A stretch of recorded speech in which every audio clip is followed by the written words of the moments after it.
사람들 지금 저 광우병 소고기 목장 잡은 사람들 지금 미국산 고기 잡수시는지 모르겠어요. 햄버거나 맥도날드 가서 먹는지 모르겠어요. 한국에서 먹는 양으로 부족해서 자식들을 다 미국에 보냈어요. 시커먹으라고. 한국이야. 미국 소수입국 1위에 1위. 그러니까 이건 괴담들, 말도 안 되는 부침설, 천황, 좌처설 이런 퍼뜨리는 세력들이 진짜 경계에서 봐야 됩니다.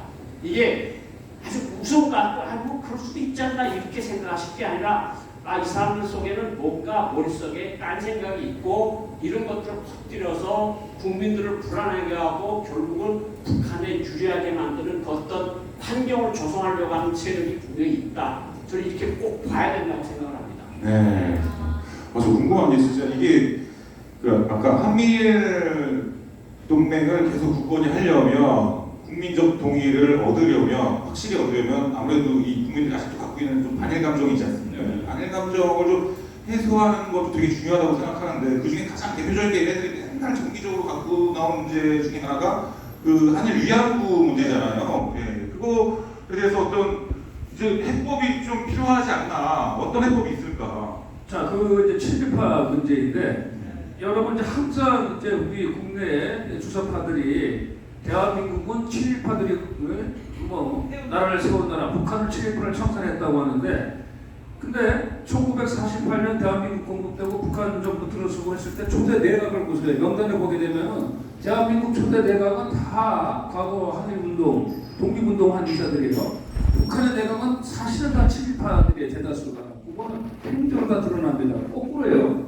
더구나 우리가 그래도 반민특위를 통해 가지고 그래도 한 40몇 분 정도를 가지고 저 사법적 재단을 했어요. 근데 북한에서는 친일파 처단한다고 해가지고 사법적 처단한 사람이 한 명도 없습니다. 그리고 또 하나 중요한 부분들이 그냥 특히 이제 우리 그 민족 역사문제연구소 거기서 친일파 사전을 계속 양산해가지고 4,000명 또 최근에 10,000명 가까이 뭐 명단을 막 대량 생산하고 있는데 그것도 웃기는 얘기예요. 여러분 생각해 보세요. 일본이 전쟁을 일으켜가지고 동경정법재판소에서 처벌받은 사람이 24명이었대요.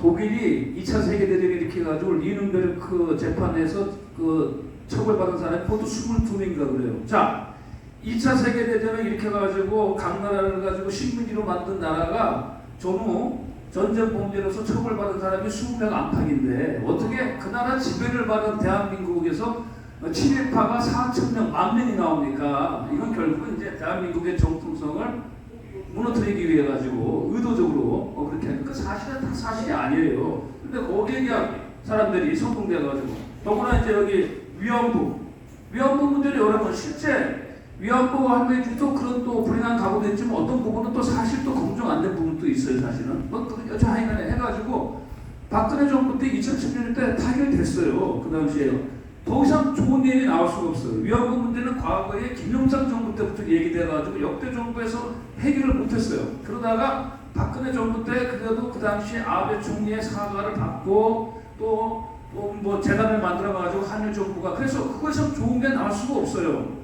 했는데 정권이 바뀌어가지고 문재인 정부에서 그걸 다 백지화시켜버렸어요. 그러다 보니까 문재인 정부 말기 때는 그 문제가 자꾸 또 나오니까 한때는 박근혜 정부 때 사협했던 내용 다시 살리려고 했어요. 그러다가 이제 정권이 바뀌어가지고 지금까지 왔는데 더 이상 한일 위안부 문제는 그 이상 문제가 나올 게 없습니다.